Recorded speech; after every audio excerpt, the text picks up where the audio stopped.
तो रानी पद्मावती की इस स्टोरी में हम देखते हैं कि एक मुसलमान राजा होकर के मुसलमान दूसरे शत्रु पर आक्रमण करता है और रानी का राज वापस दिलाता है। तो इतनी धागे में शक्ति है, ताकत है। तो हम कहते हैं कि बस भाई बहन के प्यार के लिए ही इतना ही सीमित है क्या ये नाता रक्षाबंधन का? लेकिन नहीं, पहले के ज़माने में पत्नियां भी पति को राखी बांधती थी। और इसका इतिहास में एक उल्लेख आता है पौराणिक कथा में कि जब कहते हैं कि देवताओं पर असुरों ने आक्रमण किया था और बहुत घनघोर युद्ध चला। और इस युद्ध के समय अभी जैसे कि देवताएं हार ही खाने वाले थे, तभी राजा इंद्र की पत्नी वहाँ पर जो बैटलफील्ड होता है, युद्ध स्थल होता है, वहाँ पर जा कर के राजा इंद्र जी को राखी बांधती है। और फिर कहते हैं कि उस राखी से इतनी शक्ति उनके हाथों में आती है कि राजा इंद्र ने वो युद्ध जीत लिया था। तो अभी आप देखेंगे कि कोई पत्नी यदि पति को राखी बांध दे तो पति लोग कहेंगे कि तुम्हारा दिमाग तो खराब नहीं हुआ है। बस इतना संकुचित या कहे इतना उसको हमने नैरो माइंडेड से लिया हुआ है। लेकिन राखी उसको बांधी जाती है जो रक्षा करता है। तो पत्नी की रक्षा यदि पति करता है तो क्यों ना वो राखी बांधे। कई समय पे ऐसा भी होता है कि पति की रक्षा पत्नी करती है, तो पति भी पत्नी को राखी बांध सकता है। बहन बड़ी होती है, छोटा भाई होता है, तो छोटे भाई को संभालती है, बड़ा करती है, सब कुछ करती है। तो भाई क्यों नहीं बांध सकता है बहन को राखी? बांध सकता है ना, बांधे ना।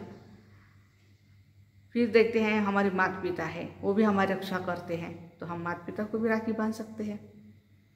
उनको राखी बांध करके उनकी दुआएं ले सकते हैं कि आपने हमारी बहुत अच्छी तरह से परवरिश की है, पढ़ाया लिखाया, बड़ा किया हमें। तो इस तरह से हम उनको भी राखी बांधते हैं। फिर देखते हैं कॉलेज में या कहीं पर स्कूलों में भी हमारे टीचर भी हमारी रक्षा करते हैं। समटाइम कुछ बात हो जाती है तो हम टीचर को भी बांध सकते हैं। आजकल क्या है, फिर एक फ्रेंडशिप का फंडा निकला हुआ है, बस फ्रेंडशिप का धागा एक दूसरे को बांध देते हैं ये। लेकिन ये रक्षाबंधन उन आत्माओं को हम बांध सकते हैं जिन्होंने हमारी रक्षा की है।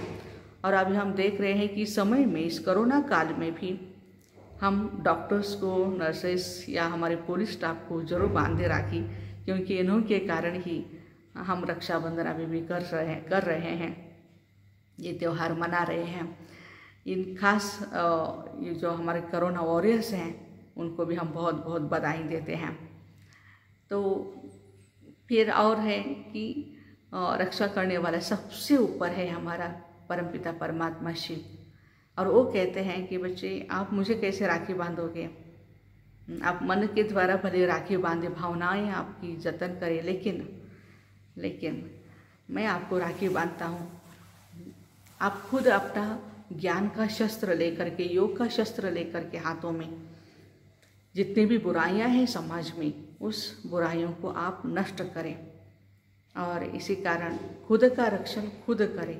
ज्ञान एक ऐसी चीज़ है, हम देखते हैं धन को हमें संभालना पड़ता है, सिक्योरिटी देनी पड़ती है, लेकिन ज्ञान धन ऐसी चीज़ है जो समय समय पर आने वाली परिस्थितियों को हमें बाहर निकालने के लिए ज्ञान ही हमें मदद करता है। तो कौन सा ज्ञान है? ईश्वरीय ज्ञान। तो आज हम प्रतिज्ञाबद्ध होते हैं कि इस रक्षाबंधन में परमपिता परमात्मा द्वारा सुनाया गया ज्ञान, अर्थात ईश्वरीय मुरली जिसको हम कहते हैं, वो हम रोज़ 1 घंटा सुने और सुन करके अपने जीवन में धारण करें। तभी ये रक्षाबंधन का त्यौहार अच्छी तरह से हम मना सकेंगे। ओम शांति।